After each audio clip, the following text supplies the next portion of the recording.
ஆலயா cotton வேட்டிகள் ஷர்ட்டுகள் wedding celebration. உங்களுடைய எழுச்சி பயணம் எந்த லெவலில் போயிட்டு இருக்கு? அந்த பொதுமக்களோட வரவேற்பு. அதாவது எழுச்சி பயணம் எல்லா கிராமத்துக்கும் போகிறோம், எல்லா ஊர்களுக்கும் போகிறோம். ஒவ்வொரு ஊருக்கும் போகும்போது அந்தந்த பகுதியில் உள்ள பிரச்சனைகள் கிராம சபையை கூட்டி அந்தந்த ஊரில் என்னென்ன பிரச்சனைகள் இருக்குது, விவசாயத்துக்கு என்ன பிரச்சனை, அப்புறம் போக்குவரத்தில் என்ன பிரச்சனைகள் இருக்குது, ரயில் நிறுத்தப்பட வேண்டுமா, போக்குவரத்து வசதி சரியாக இருக்கா. அப்புறம் நேற்று குருவிக்கரம்பையில் நடந்த கிராம சபை கூட்டத்தில் தென்னை மரத்தினுடைய விஷயங்களை பற்றி சொன்னாங்க. ஆக வெள்ளைப்பூச்சி நோய், வாடல் நோய், காண்டாமிருக வண்டு இதெல்லாம் தடுப்பதற்கு அரசாங்கம் முயற்சி செய்ய வேண்டும் அப்படின்னு சொல்லியிருந்தாங்க. ஏற்கனவே மத்திய விவசாயத்துறை அமைச்சர் மதிப்புக்குரிய சிவராஜ் சிங் சவுகான் அவர்கள் கோயம்புத்தூருக்கு வந்து இந்தியா முழுக்க இருக்க சயின்டிஸ்ட்லாம் வர சொல்லி அதனுடைய அடிப்படையில் சில ஆய்வுகளை மேற்கொள்ள இருக்கிறார்கள்.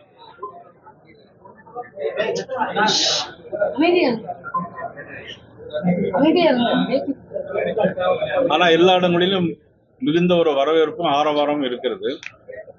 ஏன்னா இன்னும் ஒரு 3-4 மாசம்தான் இருக்கு இந்த ஆட்சியுடைய காலங்கள் முடிகிறதுக்கு. அதுக்கு பிறகு தேர்தல் வரும். தேர்தல் வந்த பிறகு யார் வருவார்கள் என்பதை பொறுத்துதான் மற்ற விஷயங்கள் இருக்கு. அமைச்சர் சேகர் பாபு மீண்டும் கடுமையான விமர்சனங்களை கொண்டு வந்திருக்காரு. உங்களோட பதவி வந்து மியூசிக் சேர் கொண்டதுதான் அப்படின்னு சொல்லியிருக்காரு. ஏற்கனவே நாடாளுமன்ற தேர்தலுக்கு முன்னாடி அண்ணாமலைக்கு அரவரா போட்டாங்க. சட்டமன்ற தேர்தலுக்கு நயனா நாயகனுக்கு பேக்கப் பண்ணிடுவாங்க தலைமையில் சொல்லி அமைச்சர் சேகர் பாபு சொல்லியிருக்காரு. அவர் சொன்ன உண்மைதான்.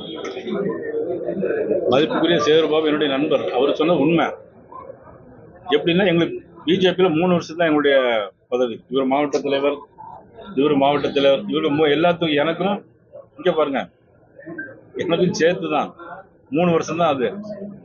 அதுக்கப்புறம் ஒருவேளை எக்ஸ்டெண்ட் பண்ணுவாங்க, இல்லைன்னாக்கி இப்போ 6 மாசம் முடிஞ்சிச்சு, இன்னும் 2.5 வருஷம் எனக்கு. அவருக்கு 2.5 மாசம் தான் இருக்கு. இல்ல நேற்று சொன்னாரு, திருப்பி பதில் சொல்லியிருக்காரு. அந்த 2.5 வருஷங்கள் நிரந்தரம் இல்ல, மத்திய தலைமை முடிவு பண்றதா ஒரு மியூசிக் சேர் போன்ற பதவி தான் இப்ப அவர் இருக்கிறது அப்படின்னு இன்னைக்கு இப்ப காலையில சொல்லியிருக்காரு. அது அவர் இருக்குது திமுக கட்சியில் உள்ள பத்தி சொன்னா பரவாயில்ல, எங்களுடைய கட்சி பத்தி அவர் சொல்ல வேண்டிய அவசியம் என்ன இருக்கு? நான் ஏற்கனவே சொன்னேன், எனக்கு நெருங்கிய நண்பர் கோயிலுக்கு கேட்டதெல்லாம் செஞ்சு தருவாரு. முதலமைச்சரே ஐநாராயணன் கேட்டா செஞ்சு கொடுங்கன்னு சொல்லியிருக்காரு அப்படின்லாம் சொல்லி சட்டமன்றத்திலே பேசியிருக்காங்க. அந்த பிரச்சனை வேறு. அவர் இருக்குது திமுக. நான் சொல்றது என்ன சொன்னா, இந்த ஆட்சிக்கு 2.5 மாசம் தான் இருக்கு. இப்ப நான் ஏற்கனவே விளங்க சொன்னேன், இந்த ஆட்சிக்கு வந்து 2.5 மாசம் தான் இருக்கு. தமிழக வெற்றி கழகத்தோட தலைவர் பாஜக திமுக ஏற்கனவே எடப்பாடி பழனிசாமி கைது வந்து கூட்டணி உருவாக போது கொடி பறக்குது அப்படின்லாம் சொல்லியிருந்தாரு. கூட்டணி மாறதுக்கு வாய்ப்பு இருக்கா? அதாவது அவருடைய கருத்தை சொல்லியிருக்காரு. நாங்க யாரையும் வந்து கூப்பிடல. இன்னும் தேர்தலுக்கு காலங்கள் இருக்கு. அரசியல்ல நிரந்தர நண்பரும் கிடையாது, நிரந்தர பகைவரும் கிடையாது. அவரை பொறுத்தவரை இதுவரைக்கும் இன்னொரு கவுன்சிலர் கூட அவங்க கட்சியில யாரும் கிடையாது. இந்த மாதிரி சூழ்நிலையில இந்த மாதிரி பெரிய வார்த்தைகள் பேசணுமாங்கிறது அது அவர் தான் பொறுத்து பேசணும். அதனால எங்களுடைய கட்சி, எங்களுடைய கூட்டணி வெற்றி பெறும். இப்ப திமுக இவ்வளவு கூட்டணி ஸ்ட்ராங் சொல்வீங்க. நேற்று கூட அவர் சார் ஆர்ப்பாட்டம் நடத்தினாங்க கன்னியாகுமரியில. காங்கிரஸ் கட்சி கலந்துக்கிடல.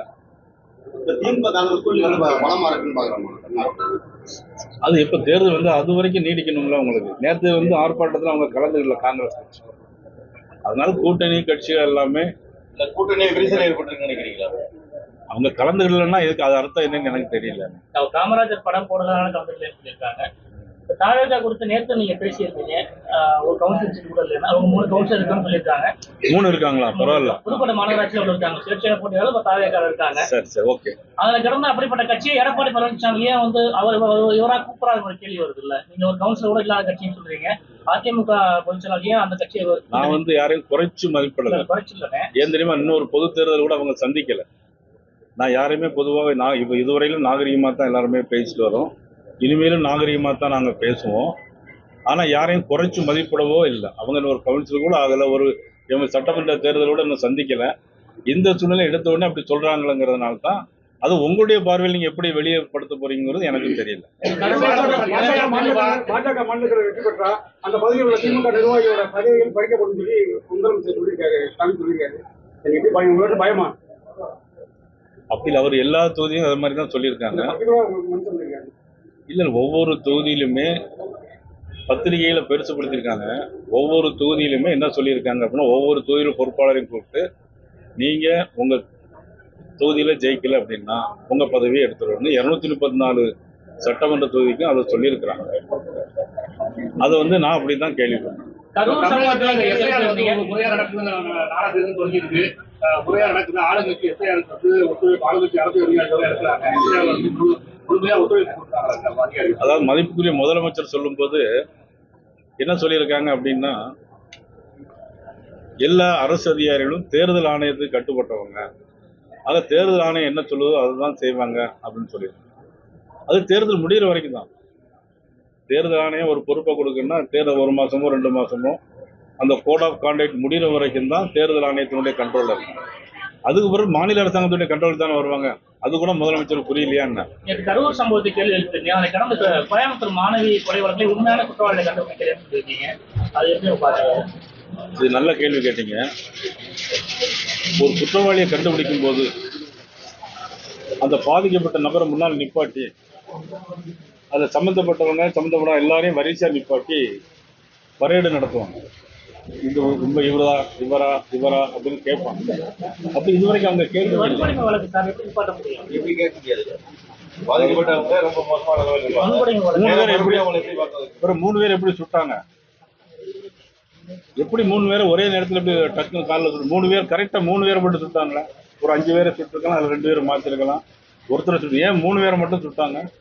உடனடியாக பிடிச்சிட்டோம் அப்படிங்க. இதே மாதிரி தான் பல்லடத்துல கஞ்சா போதையில ஒரு வீட்டுக்குள்ள வந்து 3 பேரை வெட்டி கொண்டாங்க. அப்புறம் அங்க ஈரோடு பக்கத்துல தோட்டத்துல மூதாட்டி 2 பேரை கை வேற கால் வேற துண்டா வெட்டி நகை எடுத்துட்டு போனாங்க. அங்க பல்லடம் கேஸ்ல உள்ளவங்களை பிடிக்க போகும்போது ஏற்கனவே அந்த தோட்டத்துல கொலை செஞ்சவங்களுக்கு அக்யூஸை பிடிச்சு உள்ள வச்சுட்டாங்க.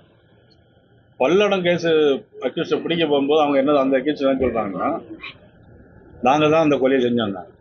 அப்ப ஏற்கனவே எப்படிப்பட்டவன் அவன் யாரு? குற்றவாளியா நிரபராதியா? அதுதான் என்னுடைய கேள்வி.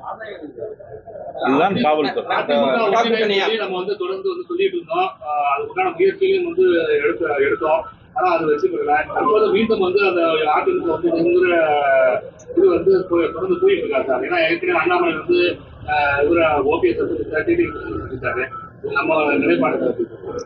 அதாவது என்னன்னா, கூட்டணியை பொறுத்தவரை இந்த நாட்கள் இருக்கு. நான் அப்போ ஆரம்பத்திலே சொன்னேன், ஒரு கூட்டணிங்கிறது இப்போ திமுக கூட்டணி இருக்கு. நேற்றுக்கு அவங்க காங்கிரஸ் கட்சி கலந்துக்கிடல, ரொம்ப ஸ்ட்ராங்கா இருக்குன்னு சொன்னோம். அவங்க தொடர்வார்களா இல்லையா அது அவங்களுக்கு தான் தெரியும். அதை பற்றி நம்ம ஜோசியம்லாம் சொல்ல முடியாது. அதே மாதிரி காலங்கள் பதிச்சு. அப்பாவு பேசும்போது கடந்த விமர்சனம் பண்ணிருக்காரு. தேர்தல் ஆணையம் பிரதமர் மோடியோட நிறுவனம் சொல்லியிருக்காரு. சபாநாயகர் அப்பாவு எதிர்பார்க்குறீங்க? நான் ஏற்கனவே சொன்னேன், வருமான வரித்துறை, அமலாக்கத்துறை, தேர்தல் ஆணையம் இதெல்லாம் ஒரு இண்டிபெண்டன்ட் பாடி. இந்த அப்படியே இருந்திருந்தாக்கி தமிழ்நாட்டில் இவங்க 4 வருஷத்துக்கு முந்தைய யாரும் பிரைம் மினிஸ்டராக இருந்தாங்க? தமிழ்நாட்டில் 4 வருஷத்துக்கு முன்னாலேயும் பிரைம் மினிஸ்டர் மோடி தான் இருந்தாங்க. அப்போ எங்களுடைய கண்ட்ரோல் இருந்ததுன்னா நாங்கள் தமிழ்நாட்டில் நாங்கள் நிறைய இடம் ஜெயிச்சிருக்கலாம். நாங்கள் திருநெல்வேலி ஜெயிச்சிருக்கலாம், இங்கே சிவகங்கையில் போட்டிட்டவங்க ஜெயிச்சிருக்கலாம். அதாவது புதற்கமா ஏதாவது பேசணும், அவ்வளவுதான். பாஜக முன்னாள் தலைவர் அண்ணாமலை அடுப்பில் இருக்க மாதிரி சொல்றாங்க. நான் ஏற்கனவே உங்கள்ட்ட சொன்னேன், எனக்குமே 2.5 வருஷம் தான் இருக்கு. ஒருவேளை அதுக்கு முன்னாடி வேற மாற்றங்கள் இருந்தாலும் வரலாம். இதெல்லாம் பாரதிய ஜனதா கட்சி பொறுத்து இது ஒரு குடும்ப கட்சி கிடையாது, இது ஒரு மன்னர் ஆட்சி கிடையாது. அது நீங்க தான் பதில் சொல்லணும். எங்களை பொறுத்தவரை எங்க கூட தான் இருக்காரு. தமிழக வெற்றிகளும் நிலைப்பாடை வெளிப்படுத்திட்டாங்க. இனி வரக்கூடிய காலங்கள்ல பாஜக அதிமுக கூட்டணியில புதிய கட்சிகள் ஒரு மெகா கூட்டணி அமைக்கிறதுக்கான வாய்ப்பு இருக்கு சார். தேர்தலில் எது வேணாலும் நடக்கும் சார். புதுக்கோட்டையில 6 தொகுதிகளையும் ஜெயிக்கணும்னு சொன்னீங்க. தமிழ்நாடு முழுக்க எத்தனை தொகுதி எதிர்பார்க்குறீங்க அடுத்த தேர்தலில்? 234 தொகுதி எதிர்பார்க்கிறோம். 2000 தேர்தலில் அதிமுக கூட்டணி தேர்தல் எம்எல்ஏ எதிர்ப்பு பண்ணிருக்கீங்க. ஏன் அந்த கூட்டணி அவங்க தவிர்த்தாலும் நீங்க தவிர்த்துக்கலாம்? அது நடந்து முடிஞ்ச பிரச்சனை, நடக்க போற பிரச்சனைக்கு வருவோமே. தமிழகத்துல என்டிஏ கூட்டணிக்கான தலைவர் நான் தான் முதலமைச்சர் எடப்பாடி பழனிசாமி சொல்றாரு. அதிமுக தான் முதலமைச்சர்ல அதை நம்ம வந்து எப்படி சார் பார்க்கலாம்? அதை எங்க உள்துறை அமைச்சரே சொல்லிட்டு போயிட்டாங்க. இல்ல, சேகர்பாபுக்கு உங்களுக்கு என்ன சார் பிரச்சனை? சேகர்பாபுக்கு உங்களுக்கு என்ன பிரச்சனை? இப்போ 2026 தேர்தலில் மருத்துவ கல்வி அடைவீங்கன்னு சொல்லியிருக்காரு சேகர்பாபு. ஆமா, உங்க 2 நாள் தனிப்பட்ட முறையில் எதுவும் பிரச்சனை இருக்கா? எங்க 2 பேரும் தனிப்பட்ட முறையில் எந்த பிரச்சனையும் கிடையாது. ஏன்னா நீ இப்ப பேட்டி முடிச்சோன்னு வாங்க, நான் போன்ல பேசிட்டார். அவருடைய கட்சி, நான் வந்து அவருடைய கட்சியோட சொன்னதுனால அவர் எனக்கு ஒரு பதில் சொல்லியிருக்காரு. 2026 படுதோல்வி அடைவீங்கன்னு சொல்லியிருக்காரு உங்க பாஜக கூட்டணி. அது மக்கள், அதை மதிப்புக்குரிய செயற்பாடு முடிவு செய்ய முடியாதுல்ல, மக்கள் தானே முடிவு செய்யும். உங்க சுற்றுப்பயணத்துல இந்த 5 வருஷத்துல தமிழக ஆட்சியில வந்து மக்கள் நலத்திட்டங்கள் வந்து செயல்படுத்தின்னு சொல்றாங்களா? மக்கள் எந்த நலத்திட்டங்களை சொல்றீங்க நீங்க? தமிழக அரசோட நலத்திட்டங்கள் வந்து பயன்பெற்று இருக்காங்களா? சார், ஒரே ஒரு விஷயம் சார், ஆட்சி பொறுப்பை ஏற்ற உடனே திருப்ப அந்த உடஞ்ச ரெக்கார்டு மாதிரி சொல்லிட்டே இருக்கிறேன். ஏன்னா மக்களும் மறந்துடுவாங்க, நீங்களும் மறந்துடுவீங்க. ஆட்சி பொறுப்பை ஏற்ற உடனே நீட் தேர்வை ரத்து செய்வோம் சொன்னாங்களா இல்லையா? செஞ்சாங்களா சார்? ஆனா அவங்களுக்கு தெரியும் இது ரத்து செய்ய முடியாது அப்படின்னு தெரியும். சுப்ரீம் கோர்ட் உத்தரவுப்படி இது அன்னைக்கு இருந்த அவங்க கூட்டணியில் உள்ள அரசாங்கம் கொண்டு வந்த நீட் தேர்வு, அதை நாங்க ரத்து செய்யறோம்னு சொல்லி ஓட்ட வாங்கினாங்க. 1000 ரூபாய் மக்களுக்கு தருவோம், மகளிருக்கு தருவோம்னு சொன்னாங்க. 2.5 வருஷமா தரல, பார்லிமெண்ட் எலெக்ஷன் வரைக்கும் தரல. அதுக்கு பிறகு ஏன் கொடுத்தாங்க? ஆட்சி வரணும், பதவிக்கு வரணும், அது பொய்யான வாக்குறுதி. இன்னொன்னு, அடுத்தால என்ன பண்றாங்க? சொத்து வரியை கூட்ட மாட்டோம்னு சொன்னாங்க, சொத்து வரியை கூட்டிட்டாங்க. மின்சார கட்டணத்தை 2 மாசத்துக்கு இருக்கத 1 மாசத்துக்கு மாத்தணும்னு சொன்னாங்க. சொல்லியிருக்காங்க, செஞ்சிருக்காங்களா? நீங்க பணம் கட்டிருக்கீங்களா? ஐயா, பணம் கட்டிருக்கீங்களா? 1 மாசம் ஒரு கட்டிங்களா? 2 மாசம் ஒரு கட்டிங்களா? 2 மாசம் ஒரு கட்டுங்க. இதுதான்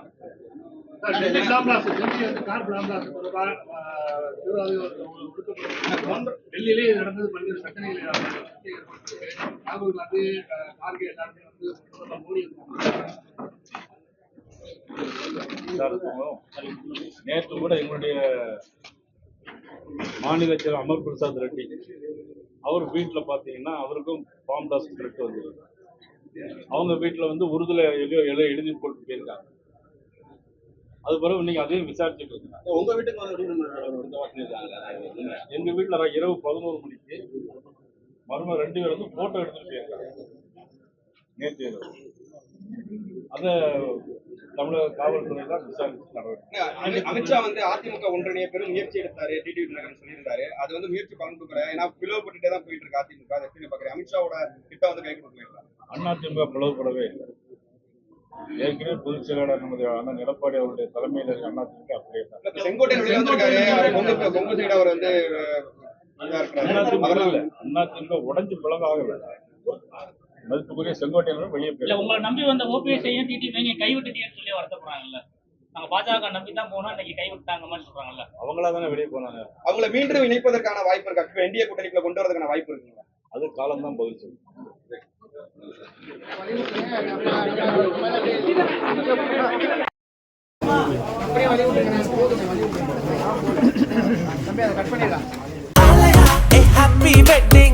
ஆலயா காட்டன் வேட்டிகள் ஷர்ட்டுகள் வெட்டிங் செலிப்ரேஷன்.